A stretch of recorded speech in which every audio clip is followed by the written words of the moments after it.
ਵਾਹਿਗੁਰੂ ਜੀ ਕਾ ਖਾਲਸਾ, ਵਾਹਿਗੁਰੂ ਜੀ ਕੀ ਫਤਿਹ ਜੀ। ਅੱਜ ਦੀ ਵਿਚਾਰ ਦਾ ਸਾਡਾ ਵਿਸ਼ਾ ਹੈ ਬਸੰਤ ਕੀ ਵਾਰ। ਸੋ ਅੱਜ ਦਾ ਵਿਸ਼ਾ ਜੋ ਹੈ ਬਸੰਤ ਨੂੰ ਸਮਰਪਿਤ ਹੈ। ਸੰਗਤ ਜੀ, ਧੰਨ ਗੁਰੂ ਗ੍ਰੰਥ ਸਾਹਿਬ ਜੀ ਦੇ ਵਿੱਚ ਕੁੱਲ 22 ਵਾਰਾਂ ਦਰਜ ਨੇ। ਵਾਰ ਤੋਂ ਭਾਵ ਹੈ ਇੱਕ ਖਾਸ ਤਰ੍ਹਾਂ ਦੀ ਕਾਵਿ ਰਚਨਾ ਜੋ ਇੱਕ ਖਾਸ ਹੀ ਤਰੀਕੇ ਦੇ ਨਾਲ ਕੁਝ ਅਲੱਗ ਢੰਗ ਦੇ ਨਾਲ ਗਾਈ ਜਾਂਦੀ ਹੈ। ਇਹ ਇੱਕ ਬਹੁਤ ਹੀ ਪੁਰਾਣੀ ਇੱਕ ਤਰ੍ਹਾਂ ਦੀ ਕਾਵਿ ਸ਼ੈਲੀ ਹੈ। ਇਸ ਦੇ ਅਰਥ ਵੈਸੇ ਜੰਗ ਵੀ ਨੇ। ਇਸ ਕਾਵਿ ਦੇ ਵਿੱਚ ਦਰਅਸਲ ਦੋ ਧਿਰਾਂ ਹੁੰਦੀਆਂ ਨੇ, ਦੋ ਸਾਈਡਾਂ ਹੁੰਦੀਆਂ ਨੇ, ਦੋ ਪੱਖ ਹੁੰਦੇ ਨੇ। ਕਿਉਂਕਿ ਕੋਈ ਵੀ ਖੇਡ, ਕੋਈ ਵੀ ਕਲਾ ਬੰਦਾ ਇਕੱਲਾ ਨਹੀਂ ਖੇਡ ਸਕਦਾ। ਕਿਸੇ ਵੀ ਖੇਡ ਦੇ ਵਿੱਚ ਕੋਈ ਦੂਸਰਾ ਜ਼ਰੂਰ ਚਾਹੀਦਾ ਹੈ। ਭਾਵ ਹਰ ਜੰਗ ਜਾਂ ਕਿਸੇ ਵੀ ਖੇਡ ਵਾਸਤੇ ਦੋ ਧਿਰਾਂ, ਦੋ ਸਾਈਡਾਂ ਜ਼ਰੂਰ ਚਾਹੀਦੀਆਂ ਨੇ। ਇਹਨਾਂ ਵਾਰਾਂ ਵਿੱਚ ਸੰਗਤ ਜੀ ਇੱਕ ਪਾਸੇ ਦੁਨਿਆਵੀ ਗੱਲ ਹੁੰਦੀ ਹੈ ਅਤੇ ਦੂਸਰੇ ਪਾਸੇ ਉਸ ਅਕਾਲ ਪੁਰਖ ਦੀ ਮੁੱਖ ਤੌਰ 'ਤੇ ਵਡਿਆਈ ਹੁੰਦੀ ਹੈ। ਹੁਣ ਸੋਚਣ ਦੀ ਗੱਲ ਇਹ ਹੈ ਕਿ ਰੱਬ ਦਾ ਤਾਂ ਕੋਈ ਸ਼ਰੀਕ ਹੈ ਹੀ ਨਹੀਂ, ਕੋਈ ਵੈਰੀ ਰੱਬ ਦਾ ਤਾਂ ਹੁੰਦਾ ਹੀ ਨਹੀਂ। ਹੁਣ ਵਾਰਾਂ ਵਿੱਚ ਰੱਬ ਦਾ ਸ਼ਰੀਕ ਕਿਸ ਨੂੰ ਬਣਾਇਆ ਜਾਏ? ਇਤਿਹਾਸ ਦੇ ਵਿੱਚ ਇਸ ਦਾ ਜ਼ਿਕਰ ਹੈ ਕਿ ਧੰਨ ਗੁਰੂ ਨਾਨਕ ਦੇਵ ਜੀ ਜਦੋਂ ਸ਼ੇਖ ਬ੍ਰਹਮ ਜੀ ਨੂੰ ਮਿਲੇ, ਜੋ ਬਾਬਾ ਫਰੀਦ ਜੀ ਦੀ ਥਾਂ 'ਤੇ ਸੇਵਾ ਕਰਦੇ ਸੀ, ਜਦੋਂ ਉਹਨਾਂ ਨੇ ਗੁਰੂ ਨਾਨਕ ਦੇਵ ਜੀ ਦੀ ਬਾਣੀ ਸੁਣੀ ਤਾਂ ਬੜੇ ਪ੍ਰਸੰਨ ਹੋਏ ਅਤੇ ਗੁਰੂ ਨਾਨਕ ਦੇਵ ਜੀ ਨੂੰ ਕਹਿਣ ਲੱਗੇ ਕਿ ਤੁਸੀਂ ਤਾਂ ਸਭ ਕੁਝ ਗਾਇਆ ਹੈ, ਪਰ ਜਦੋਂ ਤੁਸੀਂ ਵਾਰ ਗਾਓਗੇ ਤਾਂ ਤੁਸੀਂ ਉਸ ਵਿੱਚ ਸ਼ਰੀਕ ਕਿਸ ਨੂੰ ਬਣਾਓਗੇ? ਕਿਉਂਕਿ ਤੁਹਾਡੇ ਸ਼ਬਦਾਂ ਦੇ ਵਿੱਚ ਤਾਂ ਕੋਈ ਰੱਬ ਦਾ ਸ਼ਰੀਕ ਹੈ ਹੀ ਨਹੀਂ, ਕੋਈ ਵੈਰੀ ਹੈ ਹੀ ਨਹੀਂ। ਫਿਰ ਗੁਰੂ ਨਾਨਕ ਦੇਵ ਜੀ ਨੇ ਉਹਨਾਂ ਨੂੰ ਇੱਕ ਬਹੁਤ ਚੰਗਾ ਜਵਾਬ ਦਿੱਤਾ ਅਤੇ ਕਿਹਾ ਕਿ ਵਾਰ ਦੇ ਵਿੱਚ ਅਸੀਂ ਸ਼ਰੀਕ ਜੋ ਬਣਾਵਾਂਗੇ ਉਹ ਬਣਾਵਾਂਗੇ ਬੰਦੇ ਦੇ ਕਿਰਦਾਰ ਨੂੰ। ਰੱਬ ਦਾ ਸ਼ਰੀਕ ਕੌਣ ਹੈ? ਰੱਬ ਦਾ ਸ਼ਰੀਕ ਬਣਦਾ ਹੈ ਸਾਡੇ ਐਬ, ਸਾਡੇ ਅਵਗੁਣ। 22 ਵਾਰਾਂ ਗੁਰੂ ਗ੍ਰੰਥ ਸਾਹਿਬ ਜੀ ਦੇ ਵਿੱਚ ਦਰਜ ਹਨ। ਸਭ ਤੋਂ ਵੱਧ 8 ਵਾਰਾਂ ਧੰਨ ਧੰਨ ਗੁਰੂ ਰਾਮਦਾਸ ਜੀ ਦੀਆਂ ਨੇ। 6 ਵਾਰਾਂ ਸਾਹਿਬ ਸ਼੍ਰੀ ਗੁਰੂ ਅਰਜਨ ਦੇਵ ਜੀ ਦੀਆਂ ਨੇ। 4 ਵਾਰਾਂ ਗੁਰੂ ਅਮਰਦਾਸ ਜੀ ਦੀਆਂ ਨੇ। 3 ਵਾਰਾਂ ਗੁਰੂ ਨਾਨਕ ਸਾਹਿਬ ਜੀ ਦੀਆਂ ਵੀ ਨੇ ਅਤੇ ਇੱਕ ਵਾਰ ਗੁਰੂ ਘਰ ਦੇ ਰਬਾਬੀ ਸੱਤਾ ਅਤੇ ਬਲਵੰਡ ਜੀ ਦੀ ਹੈ।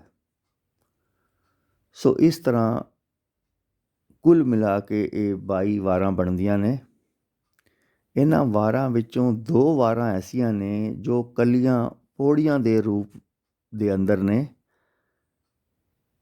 ਜਿਸ ਵਿੱਚੋਂ ਇੱਕ ਵਾਰ ਸੱਤਾ ਅਤੇ ਬਲਵੰਡ ਜੀ ਦੀ ਰਾਮਕਲੀ ਦੀ ਵਾਰ ਅਤੇ ਇੱਕ ਵਾਰ ਬਸੰਤ ਕੀ ਵਾਰ, ਮਹਿਲ ਪੰਜਵਾਂ, ਜੋ ਕਿ ਧੰਨ ਧੰਨ ਸ਼੍ਰੀ ਗੁਰੂ ਅਰਜਨ ਦੇਵ ਜੀ ਨੇ ਉਚਾਰੀ ਸੀ।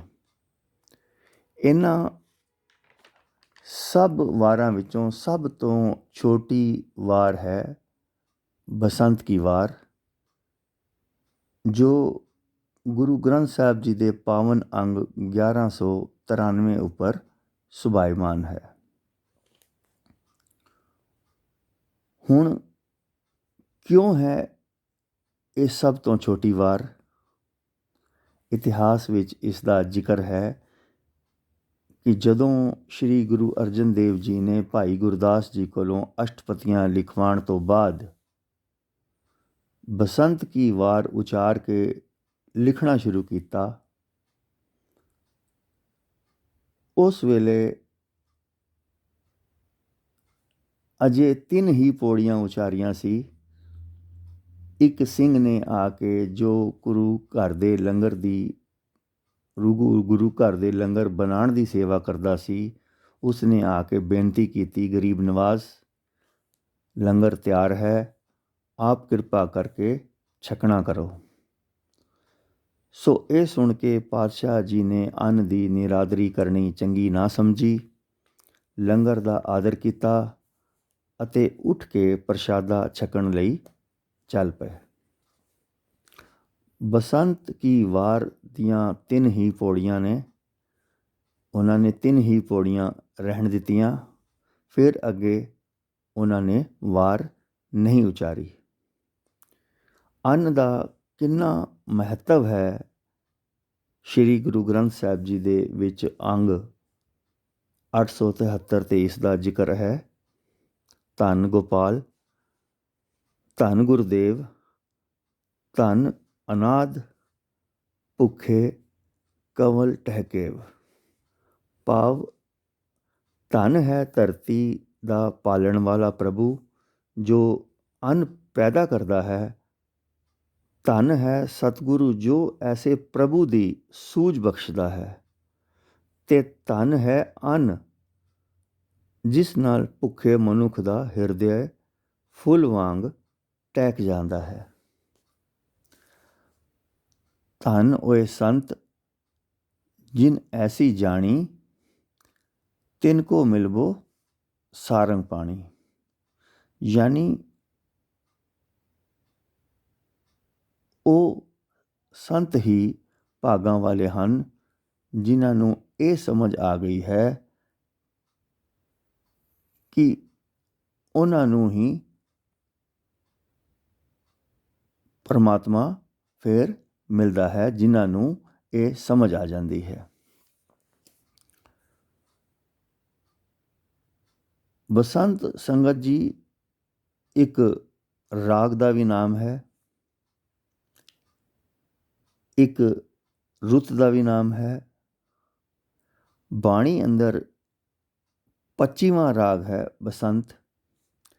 31 ਰਾਗਾਂ ਵਿੱਚੋਂ 25ਵੇਂ ਨੰਬਰ ਤੇ ਹੈ ਬਸੰਤ ਦਾ ਰਾਗ।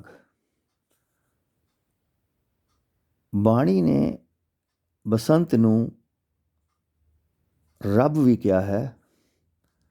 ਸਤਿਗੁਰ ਦਾ ਬਚਨ ਹੈ ਕਿ ਸੰਸਾਰ ਇੱਕ ਬਗੀਚੇ ਦੀ ਤਰ੍ਹਾਂ ਹੈ, ਪਰ ਤੂੰ ਬਸੰਤ ਹੈ। ਬਸੰਤ ਰੁੱਤ ਆਉਣ 'ਤੇ ਸਾਰੀ ਵਨਸਪਤੀ ਖਿੜ ਜਾਂਦੀ ਹੈ, ਖੁਸ਼ਬੂ ਨਾਲ ਭਰ ਜਾਂਦੀ ਹੈ। ਹੇ ਅਕਾਲ ਪੁਰਖ, ਇਹ ਸਭ ਤੇਰੇ ਕਰਕੇ ਹੈ। ਆਪ ਬਸੰਤ ਜਗਤ ਸਭ ਵਾੜੀ। ਬਸੰਤ ਨੂੰ ਪਾਤਸ਼ਾਹ ਨੇ ਪਾਵਨ ਬਾਣੀ ਦੇ ਵਿੱਚ ਸਾਡੇ ਹਿਰਦੇ ਨੂੰ ਵੀ ਕਿਹਾ ਹੈ, ਥਾਂ ਨੂੰ ਵੀ ਕਿਹਾ ਹੈ, ਭਾਵ ਜਗ੍ਹਾ ਨੂੰ ਵੀ ਕਿਹਾ ਹੈ। ਮੌਲੀ ਧਰਤੀ, ਮੌਲਿਆ ਆਕਾਸ਼, ਘਟ ਘਟ ਮੌਲਿਆ ਆਤਮ ਪ੍ਰਗਾਸ।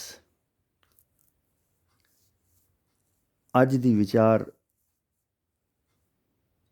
ਲੰਬੀ ਨਾ ਹੋ ਜਾਏ, ਪਾਤਸ਼ਾਹ ਸਾਨੂੰ ਬਸੰਤ ਕੀ ਵਾਰ ਦੇ ਵਿੱਚ ਸਾਨੂੰ ਕੀ ਸਮਝਾਉਣਾ ਚਾਹੁੰਦੇ ਨੇ।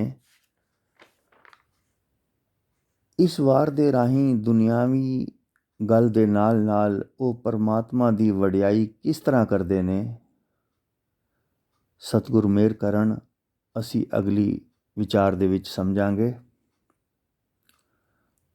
ਅੱਜ ਅਸੀਂ ਸਿਰਫ ਗੁਰੂ ਗ੍ਰੰਥ ਸਾਹਿਬ ਜੀ ਦੇ ਅੰਦਰ ਦਰਜ ਵਾਰਾਂ ਬਾਰੇ ਜਾਣਕਾਰੀ ਲਿੱਤੀ ਹੈ ਅਤੇ ਬਸੰਤ ਕੀ ਵਾਰ ਦੇ ਬਾਰੇ ਸਮਝਿਆ ਹੈ।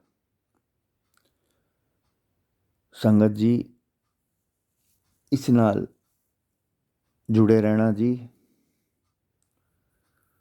ਵਿਚਾਰ ਵਿੱਚ ਹੋਈਆਂ ਭੁੱਲਾਂ ਨੂੰ ਸੰਗਤ ਮਾफ़ ਕਰੇ ਜੀ। ਮਿਲ ਕੇ ਫਤਿਹ ਦੀ ਸਾਂਝ ਪਾਓ। ਵਾਹਿਗੁਰੂ ਜੀ ਕਾ ਖਾਲਸਾ, ਵਾਹਿਗੁਰੂ ਜੀ ਕੀ ਫਤਿਹ ਜੀ।